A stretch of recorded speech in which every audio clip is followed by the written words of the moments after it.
সুপ্রিয় শিক্ষার্থীরা, আজকের অনলাইন ক্লাসে স্বাগত জানাচ্ছি। আজকের অনলাইন ক্লাসের বিষয়বস্তু হলো নবম দশম জীববিজ্ঞান। আমরা আজকে জীববিজ্ঞানের দ্বিতীয় অধ্যায় জীবকোষ ও টিস্যু নিয়ে আলোচনা করব। আজকে জীবকোষ, তখন হচ্ছে কোষ। এখন কোষ কি? আমরা যদি আমাদের প্রতিটা জীবদেহ অনেকগুলো কোষ নিয়ে গঠিত। আমরা কোষ যদি কাকে বলে জিজ্ঞেস করে অথবা কোষ কাকে বলে যদি বলতে চাই, আমরা কোষগুলিকে জীবদেহের গঠন ও কার্যক্রিয়াকে কোষ বলি। তো এখানে লিখলে একে এক করা যায়। তবে কোষকে যদি ভালোভাবে জানতে চাই তাহলে আমাদের একটা জিনিস জানতে হবে, সেটা কি আমাদের এখানে যেখানে তিনটা কোষ আছে, একটা হচ্ছে ব্যাকটেরিয়া, একটা প্রাণী কোষ, একটা উদ্ভিদ কোষ। এখন প্রত্যেকটা কোষে একটা করে আবরণ আছে। দেখো একটা আবরণ আছে, এখানেও আবরণ আছে। তো এই আবরণগুলো হচ্ছে প্রত্যেকটা কোষের আবরণ হচ্ছে বৈষম্যবেদ্য পর্দা দ্বারা আবৃত। বৈষম্যবেদ্য পর্দা, এই আবরণগুলো হচ্ছে বৈষম্যবেদ্য পর্দা। এখন এই বৈষম্যবেদ্য জিনিসটা কি? বৈষম্যবেদ্য মানে হচ্ছে, বৈষম্যবেদ্য পর্দা মানে হচ্ছে যে সকল পর্দার মধ্য দিয়ে শুধুমাত্র দ্রাবক প্রবেশ করতে পারে কিন্তু জলও প্রবেশ করতে পারে না। আমি আবার বলতেছি, বৈষম্যবেদ্য পর্দা মানে হচ্ছে যে সকল পর্দার মধ্য দিয়ে দ্রাবক প্রবেশ করতে পারে কিন্তু কোনো প্রকার জলও প্রবেশ করতে পারে না। তো কোনো প্রকার জল প্রবেশ করতে পারে, দ্রাবক প্রবেশ করতে পারে, তোমার লবণগুলো আয়ন আকারে প্রবেশ করতে পারে। তো সেই ধরনের পর্দা দ্বারা আবৃত কোনো বস্তু যদি বৈষম্যবেদ্য পর্দা দ্বারা আবৃত হয় এবং কোনো প্রকার সজীব মাধ্যম ছাড়া নিজেরা নিজের প্রতিরূপ সৃষ্টি করতে পারে, সেই ধরনের বস্তুগুলোকে বলা হয় কোষ। এখন এরপর আসলে কোষের প্রকারভেদ। এখন কোষের প্রকারভেদ আমরা মানুষের যদি প্রকারভেদ করতে চাই, আমরা আমাদের আকারের উপর প্রকারভেদ করি, আমাদের উচ্চতার উপর করি, আমাদের রঙের উপর করি। মানুষ ফর্সা, কালো, উচ্চতার উপর ভিত্তি করে লম্বা, বেঁটে, এগুলো বলি। এখনো কোষের বিভিন্ন অঙ্গাণু গঠনের উপর ভিত্তি করে কোষগুলোকে প্রকারভেদ করা হয়। তো এখানে প্রথমে আমাদের প্রত্যেকটা কোষে কি থাকে? নিউক্লিয়াস থাকে। এইগুলো হচ্ছে নিউক্লিয়াস। তো এই নিউক্লিয়াসের উপর ভিত্তি করে কোষকে দুই ভাগে ভাগ করা হয়। একটা হচ্ছে আদি কোষ আর একটা হচ্ছে প্রকৃত কোষ। আদি কোষ, প্রকৃত কোষ। নিউক্লিয়াসের উপর ভিত্তি করে কোষ দুই প্রকার, একটা হচ্ছে আদি কোষ বা প্রোক্যারিওটিক, আর একটা হচ্ছে প্রকৃত কোষ বা ইউক্যারিওটিক। এখন আদি কোষ আর প্রকৃত কোষের মধ্যে পার্থক্যটা কোথায়? আমরা বলছি নিউক্লিয়াসের উপর ভিত্তি করে আমরা কি করছি, কোষকে দুই ভাগে ভাগ করছি, একটা আদি কোষ, একটা প্রকৃত কোষ। তো এটার উপরে বলা যায় যে প্রকৃত কোষ হচ্ছে নিউক্লিয়াস সুগঠিত আর আদি কোষের নিউক্লিয়াস সুগঠিত নয়। কেন নিউক্লিয়াস সুগঠিত? প্রকৃত কোষ হচ্ছে নিউক্লিয়াস সুগঠিত, আদি কোষ হচ্ছে নিউক্লিয়াস সুগঠিত নয়। তো প্রকৃত কোষে দেখো নিউক্লিয়াসের অভ্যন্তরে এগুলো পেছানো জিনিসটা হচ্ছে কি? ক্রোমোজোম। ক্রোমোজোম গুলো একটা আবরণ আবৃত, কিন্তু এখানে যে ক্রোমোজোম গুলো আছে সেই ক্রোমোজোম গুলো হচ্ছে আবরণে আবৃত নয়। সেই জন্য এটা হচ্ছে নিউক্লিয়াস সুগঠিত নয়, আর প্রকৃত কোষে হচ্ছে নিউক্লিয়াস সুগঠিত। তারপর প্রকৃত কোষে আরো অনেকগুলো, কোষ এবং উদ্ভিদ কোষে প্রকৃত কোষের উদাহরণ।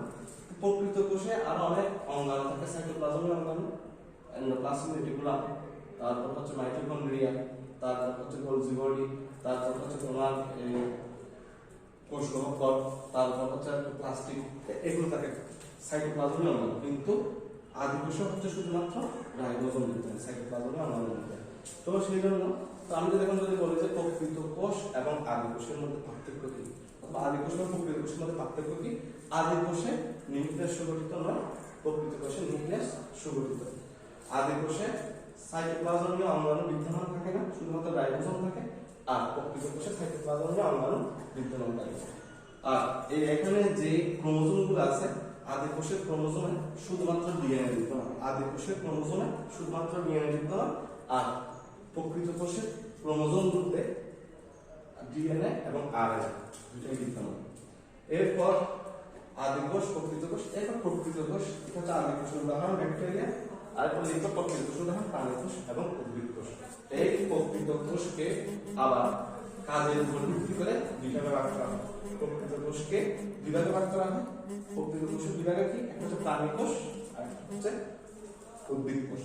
প্রকৃত কোষ দুই ভাগে ভাগ করা হয়, প্রাণী কোষ, উদ্ভিদ কোষ। এখন প্রাণী কোষ কি, উদ্ভিদ কোষ কি? প্রাণী কোষের মধ্যে দেখা যাচ্ছে যে নিউক্লিয়াস আছে, প্রকৃত কোষও নিউক্লিয়াস আছে। তবে প্রাণী কোষ এবং উদ্ভিদ কোষের মধ্যে পার্থক্য বিদ্যমান। সেই পার্থক্যটা কোথায়?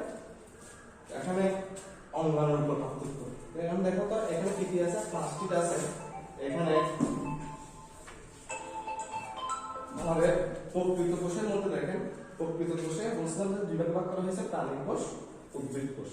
এই প্রাণী কোষ এবং উদ্ভিদ কোষের মধ্যে প্রাণী কোষ দেখেন, প্রাণী কোষ হচ্ছে এটা, উদ্ভিদ কোষ হচ্ছে এটা। উদ্ভিদ কোষে প্লাস্টিড আছে, তারপর নিউক্লিয়াস আছে, গোলজি বডি আছে, মাইটোকন্ড্রিয়া আছে, এন্ডোপ্লাজমিক রেটিকুলাম আছে।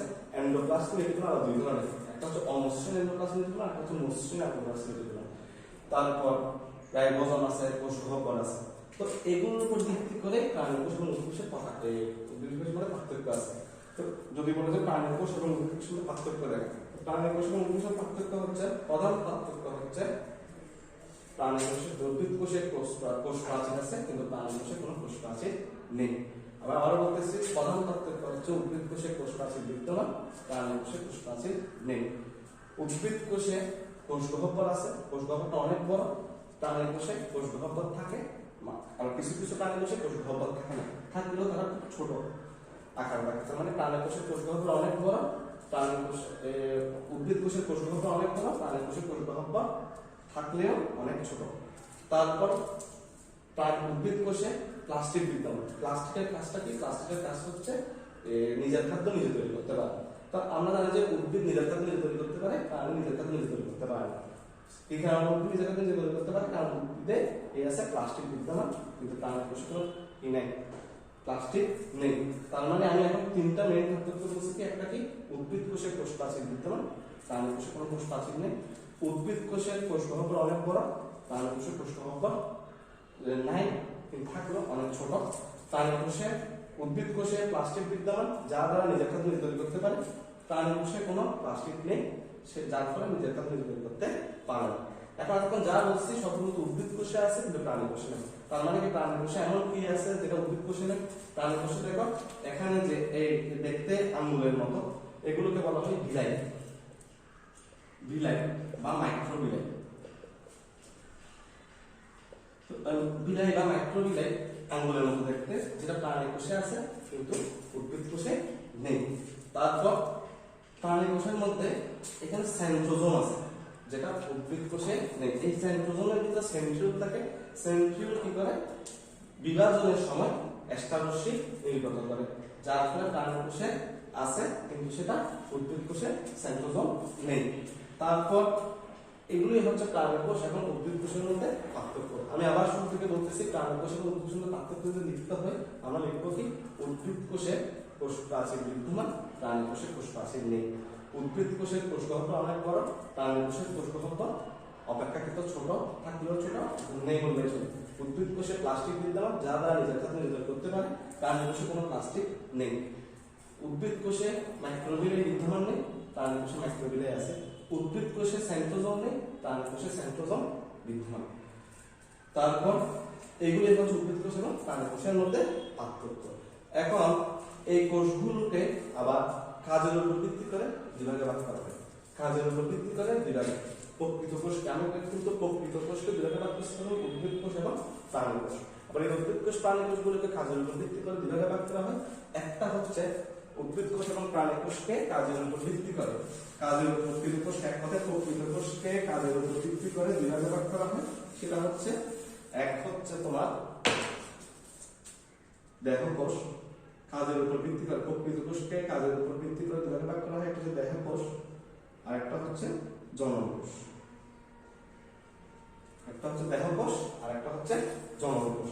এখন দেহ কোষ জিনিসটা কি, জনন কোষ জিনিসটা কি? দেহ কোষ হচ্ছে দেহ গঠনে অংশগ্রহণ করে, জনন কোষ হচ্ছে জনন কাজে অংশগ্রহণ করে। এখন দেহ কোষ দেহ গঠনে অংশগ্রহণ করে, জনন কোষ জনন কাজে অংশগ্রহণ করে।